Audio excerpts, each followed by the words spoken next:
1972 সালে উরুগুয়ে থেকে একটা প্লেন চিলির উদ্দেশ্যে যাত্রা শুরু করে। প্লেনটিতে ছিল উরুগুয়ের রাগবি টিম এবং তাদের কয়েকজন ফ্যামিলি মেম্বার। যেহেতু প্লেয়াররা সবাই ইয়ং ছিল, তাই তারা সবাই প্লেনের ভিতরে অনেক মজমাস্তি হইহুল্লোড় করছিল। প্লেনটা ল্যান্ড করার মাত্র 20 মিনিট পূর্বে আন্দ্রিজ পর্বতমালা ক্রস করার সময় পাইলট সামনের আবহাওয়া পরিস্থিতি একটু খারাপ দেখতে পায়। একজন কেবিন ক্রু এসে সবাইকে সিট বেল্ট বাঁধার জন্য অনুরোধ করে, কিন্তু কেউই তেমন তার কথায় কর্ণপাত করেনি। একটু পরেই সবাই বুঝতে পারে যে বিমানটা নিচের দিকে নেমে যাচ্ছে। পাইলট অনেক চেষ্টা করে প্লেনটাকে নিজের কন্ট্রোলে নিয়ে আসতে, কিন্তু তারা ব্যর্থ হয়। প্লেনের পিছনের অংশ গিয়ে একটা পাহাড়ের সাথে ধাক্কা খায়। সাথে সাথে প্লেনের পিছনের দিকে থাকা যাত্রীরা একে একে প্লেন থেকে ছিটকে পড়তে থাকে। এভাবে কিছুক্ষণ চলার পর প্লেনটা নিচে গিয়ে বরফের সাথে প্রচণ্ড গতিতে ধাক্কা খায়। এর ফলে অনেক যাত্রী সেখানে তৎক্ষণাৎ মারা যায়, অন্যরা কম বেশি আহত হয়। একটু পর এই মানসিক ও শারীরিক ধাক্কাটা সামলে নিয়ে যারা সুস্থ আছে তারা সবাই মিলে আহত ও মৃতদের খোঁজ নিতে থাকে। ওই টিমের ক্যাপ্টেন অ্যান্টনি রবার্তোকে এসে জিজ্ঞেস করে নান্দো কোথায়। রবার্তো বলে ওকে এখনো দেখতে পাইনি, হয়তো সে মারা গিয়েছে। অ্যান্টনি বলে হয়তো এটাই ভালো হয়েছে, কারণ ওর মাও আর বেঁচে নেই। এদিকে ওর বোনের অবস্থাও মারাত্মক খারাপ, মনে হয় সেও বাঁচবে না। কিন্তু একটু পরেই নান্দোকে অজ্ঞান অবস্থায় পাওয়া যায়। এদিকে একজন এসে রবার্তোকে বলে আমাদের পাইলটকে গিয়ে একটু দেখে আসা উচিত। কিন্তু যখন তারা পাইলটের কাছে যায় তখন পাইলটের আর কিছু বলার মতো শক্তি ছিল না। পাইলট মৃত্যুর আগে শুধু বলে আমরা কুরিকো পার হয়ে এসেছি। রবার্তো তখন রেডিওতে সাহায্য চেয়ে যোগাযোগের চেষ্টা করে, কিন্তু রেডিওতে কোনো পাওয়ার ছিল না। এদিকে অ্যান্টনি বলে আজ মনে হয় না কেউ আমাদের উদ্ধার করার জন্য আসবে, আমাদের কোনোভাবে রাতটা পার করতে হবে। কিন্তু বরফের মধ্যে ঠান্ডায় সবার নাজেহাল অবস্থা। তখন রবার্তো বলে আমরা প্লেনের সিটের কভারগুলো খুলে সেগুলো গায়ে দিতে পারি। সবাই তার কথা মতো সিট কভারগুলো খুলে নিয়ে কোনোভাবে রাতটা পার করে। সকালে সবাই দেখে তাদের মধ্যে যারা একটু বেশি আহত ছিল তারাও রাতের মধ্যে মারা গিয়েছে। তাই তারা সবাই মিলে ধরাধরি করে লাশগুলো প্লেনের বাইরে নিয়ে আসে। এখন তাদের মধ্যে মাত্র 27 জন বেঁচে আছে, কিন্তু সেই তুলনায় তাদের কাছে খাবার বলতে ছিল কিছু চকলেট আর কয়েক বোতল ওয়াইন। তখন অ্যান্টনি সবাইকে বলে এরকম পরিস্থিতিতে আমাদের বেশিক্ষণ থাকতে হবে না, হয়তো আজ বিকালের মধ্যেই আমাদের উদ্ধার করার জন্য হেলিকপ্টার এসে পড়বে। কিন্তু খাবারের ব্যাপারে আমরা সতর্ক থাকব, কোনোভাবেই খাবার শেষ করে ফেলা যাবে না। অ্যান্টনির কথা মতো সবাইকে এক টুকরা করে চকলেট আর এক ডোক করে ওয়াইন দেওয়া হয়। অন্যদিকে কয়েকজন মিলে প্লেনের একটা স্টিলকে রোদে রেখে তার উপর বরফ গলিয়ে খাওয়ার জন্য পানি জমাতে থাকে। ইতোমধ্যে নান্দোর জ্ঞান ফিরে আসলে তাকে তার বোনের কাছে নিয়ে যাওয়া হয়। সেদিন আর তাদেরকে উদ্ধার করার জন্য কেউ আসেনি। পরের দিন সকালে একটা প্লেনের আওয়াজ শুনে সবাই তড়িঘড়ি করে বেরিয়ে আসে। একটা প্লেন তাদের খুব কাছ দিয়েই উড়ে যাচ্ছিল। সবাই হাত নেড়ে প্লেনটাকে সিগন্যাল দিতে থাকে। তখন প্লেনটা একটা বাঁক নিয়ে সেখান থেকে দ্রুত গতিতে চলে যায়। একটু পর সবাই এটা ভেবে খুশি হয় যে প্লেনটি হয়তো তাদেরকে দেখতে পেয়েছে, তাই উদ্ধারকারী টিমকে জানানোর জন্য দ্রুত গতিতে সেখান থেকে চলে গিয়েছে। সবাই তখন বাড়ি ফেরার আনন্দে লাফাতে শুরু করে। সবাই ধরেই নিয়েছিল যে অতি শীঘ্রই তাদেরকে উদ্ধার করা হবে। তাই অ্যান্টনি যখন ঘুমিয়ে গিয়েছিল তখন অন্যরা সবাই মিলে বাকি থাকা চকলেট আর ওয়াইনগুলো সব ভাগাভাগি করে খেয়ে ফেলে। পরের দিন সকালে অ্যান্টনি সবার মাঝে খাবার বিতরণ করতে গিয়ে দেখে বাক্স পুরো ফাঁকা, তাতে কোনো খাবারই অবশিষ্ট নেই। এটা দেখে অ্যান্টনি চিল্লাচিল্লি শুরু করে। সে জানতে চায় সমস্ত খাবারগুলো কে খেয়েছে। তখন রবার্তো বলে খাবারগুলো আমি খেয়েছি, কারণ আমি ভেবেছিলাম আজকে আমাদেরকে এখান থেকে উদ্ধার করা হবে। এটা শুনে অ্যান্টনি রবার্তোকে মারতে যায়। তখন অন্যরা সবাই একে একে স্বীকার করতে থাকে যে রবার্তো একা খায়নি, আমরা সবাই ছিলাম তার সঙ্গে। তখন তাদের মধ্যে একজন বলে আচ্ছা, কাল যদি প্লেনটা আমাদেরকে দেখতেই পেত তাহলে এতক্ষণে আমাদের জন্য অন্তত খাবার আর পানি সরবরাহ করত। এতক্ষণে যেহেতু আমাদের কাছে কোনো সাহায্য আসেনি, তার মানে গতকাল তারা আমাদেরকে দেখতেই পায়নি। এবার সবাই চরমভাবে হতাশ হয়ে পড়ে। এদিকে অ্যান্টনি প্লেনের মধ্যে একটা ছোট রেডিও খুঁজে পায়। সে কিছু তারের মাধ্যমে অ্যান্টেনা বানিয়ে রেডিওটা শুনতে থাকে। অ্যান্টনি রেডিওতে নিউজের মধ্যে শুনতে পায় উদ্ধারকারীরা তাদেরকে এখনো দেখতে পায়নি, অনুসন্ধান কাজ এখনো চলমান।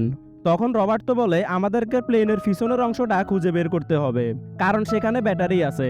আমরা ব্যাটারিগুলো খুঁজে আনতে পারলে সেগুলো দিয়ে প্লেনের ট্রান্সমিটার অন করে সাহায্যের জন্য সিগন্যাল পাঠাতে পারবো।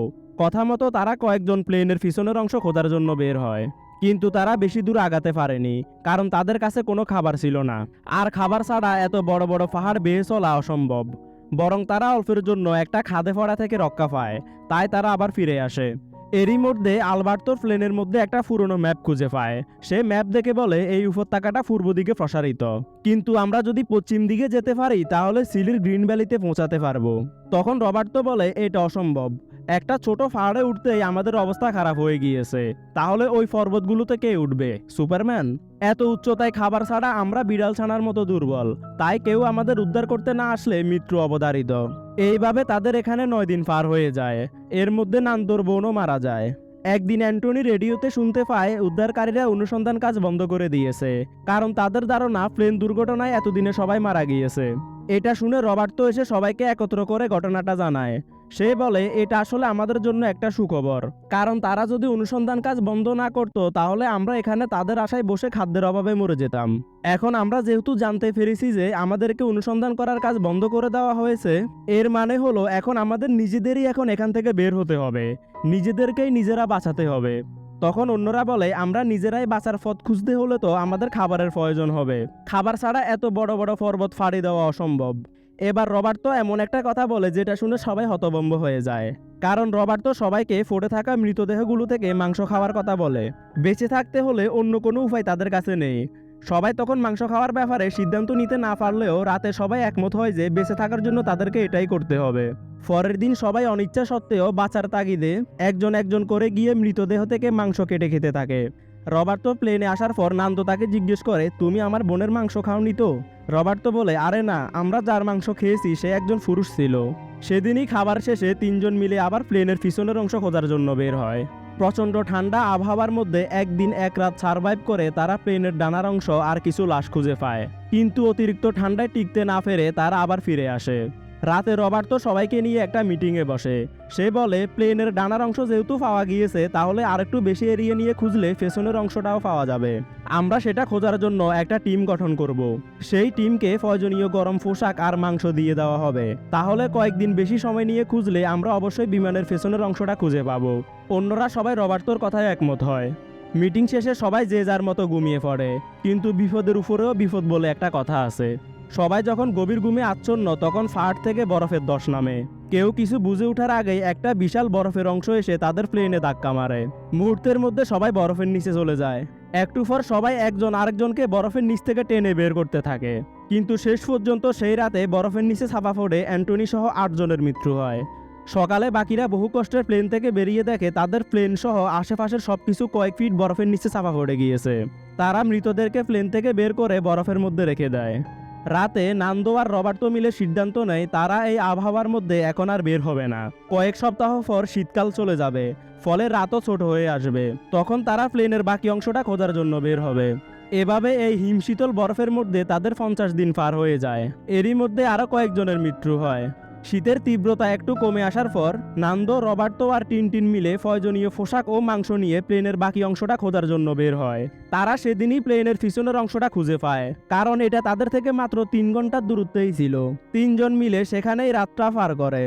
পরের দিন ব্যাটারি নিয়ে আসার সময় আরেক বিপত্তি ঘটে, কারণ ব্যাটারির ওজন খুবই বেশি ছিল, তাই এত দূর এটা নিয়ে আসা সম্ভব না। এই জন্য তারা আবার প্লেনের কাছে গিয়ে প্লেন থেকে ট্রান্সমিটারটা নিয়ে আসে। রয় ভেবেছিল সে হয়তো এটা ঠিক করতে পারবে, তাই তাকেও নিয়ে আসা হয়। কিন্তু তারা সবাই অনেক চেষ্টা করেও ট্রান্সমিটার ঠিক করতে পারেনি, কারণ তাদের কারোর এই ট্রান্সমিটার সম্পর্কে পূর্ব কোনো অভিজ্ঞতা নেই। রাতে তারা সিদ্ধান্ত নেয় তারা আর প্লেনে ফিরে যাবে না। 4 জন মিলে পশ্চিম দিকে হেঁটে গ্রিন ভ্যালি খুঁজে বের করবে, কিন্তু পরের দিন কিছু দূর হেঁটেই তারা তুষার ঝড়ের কবলে পড়ে, তাই বাধ্য হয়ে তাদেরকে আবার প্লেনে ফিরে আসতে হয়। এভাবে আরও কিছুদিন পার হয়। নান্দো দেখে বাকিদের অবস্থা খুবই খারাপ, সবাই মানসিকভাবে অসুস্থ হয়ে পড়ছে। তাই সে রবার্তোকে এসে বলে আমাদের এভাবে বসে থাকলে চলবে না, এভাবে হাল ছেড়ে দিলে সবাই এখানেই মারা যাব। এবার নান্দো, রবার্তো আর টিনটিন মিলে গ্রিন ভ্যালি খোঁজার জন্য সবার থেকে বিদায় নিয়ে রওনা দেয়। যাওয়ার আগে কার্লিটোস তাদেরকে বলে, আমি গত রাতে স্বপ্নে সবুজ মাঠ আর ফুল দেখতে পেয়েছি, আমার বিশ্বাস তোমাদের এই অভিযান সফল হবে। তারা 3 জন দিনের পর দিন রাতের পর রাত হাঁটতে থাকে, কিন্তু যতই হাঁটে পাহাড় আর পাহাড় ছাড়া আর কিছুই চোখে পড়ে না। একদিন তারা একটা পাহাড়ের উপর থেকে দূরে কিছু পাহাড় দেখতে পায়, যেগুলোর উপর কোনো বরফ নেই। নান্দো রবার্তোকে বলে, দেখো সূর্য ওই দিকে অস্ত যাচ্ছে, তার মানে ওটাই পশ্চিম দিক। আর যেহেতু ওই দিকের পাহাড়গুলোতে বরফও নেই, সেহেতু আমরা সেদিকে গেলে গ্রিন ভ্যালি খুঁজে পাবো। রবার্তো বলে, ওই পাহাড়গুলো কম করে হলেও 50 মাইল দূরে, তোমার কি মনে হয় তুমি 50 মাইল হাঁটতে পারবে?